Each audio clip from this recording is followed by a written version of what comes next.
Hello, Steph. This will be some video feedback for week 3, but also the wireframe discussion of last week.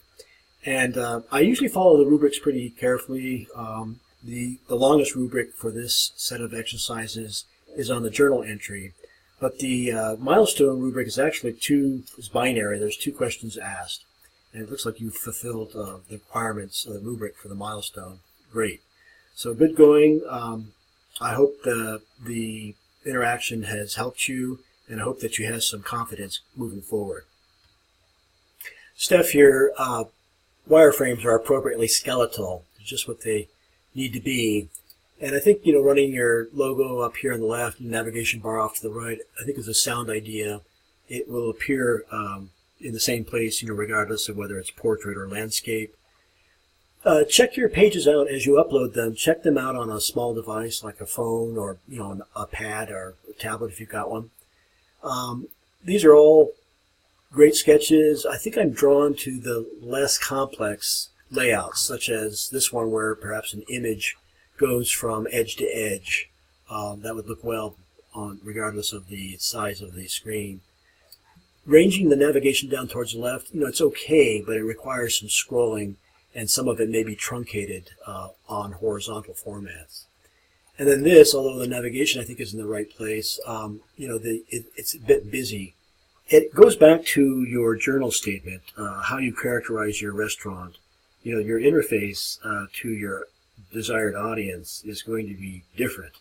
If it's a family-run place with lots of menu options that people want to see up front, maybe this kind of layout, busy layout, is appropriate. If it's a more atmospheric setting, maybe interior shots and fewer of them would be better. So it kind of goes back to your marketing research of how you're going to lay it out and the relative busyness or activity on the page. Steph, I've opened up your page in Safari for the Macintosh, and I've used Develop, it's up here off screen, to show the page source code. It's put it in a split window, which is kind of nifty, so I can live preview your page, but also the code at the same time. This little window over here gives me some idea of your file extension, your file management. If I had the password and the user ID, I would be able to see how all that was structured. No matter.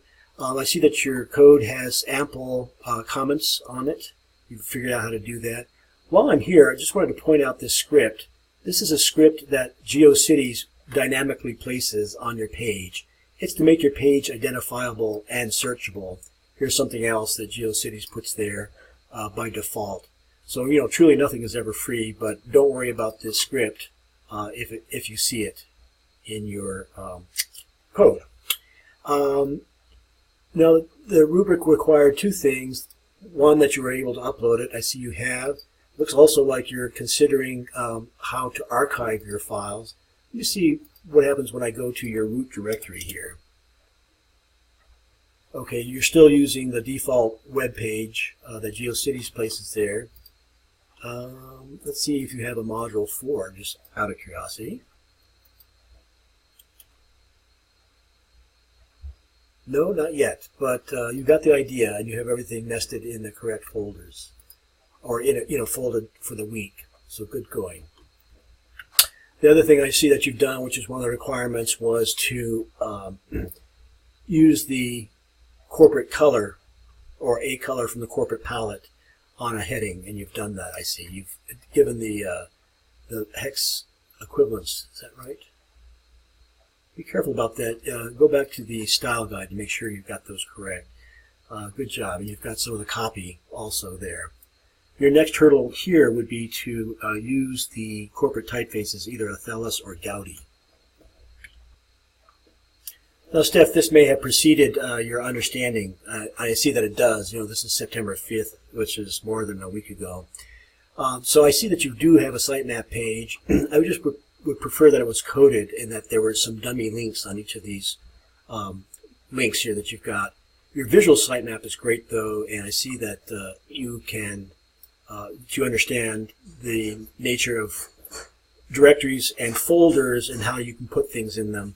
You've got a 2-level site. I know that this was after the diagram I had made, which I hope wasn't confusing. I hope understood that each of these files was located in the Documents folder. Images associated on these pages would be in the Images folder. The rubric requires two things. It's does it have a sitemap, but the sitemap, and is it properly coded? Well, you have a visual sitemap. Is it coded? No. So you're close to that. That will become the basis for your navigation. So it is important to create a sitemap that will become an unordered list, which will then become your navigation. However, you have been able to upload everything, and I see from the Safari version of this that you are considering or thinking about file management in your use of folders for the different modules. So I'm going to consider you proficient there. Good job. Steph, your market research, I think, is proficient in every respect. Not too much detail here, but you methodically go through the discussion prompts and address each one. The clients for the focus group, the questions for the client, questions for the focus group. We've covered that. You suggested some research techniques or tools that I haven't heard of, such as social mention. That's pretty neat. Then, is this part of Google's tools? This SWM Rush? Interesting. Is that like a target keyword search? You know, in week 5, we talk a little bit more about meta tags and how to make your pages, how to optimize them for search engines. So it looks like you'll have a head start on those concepts. Good job.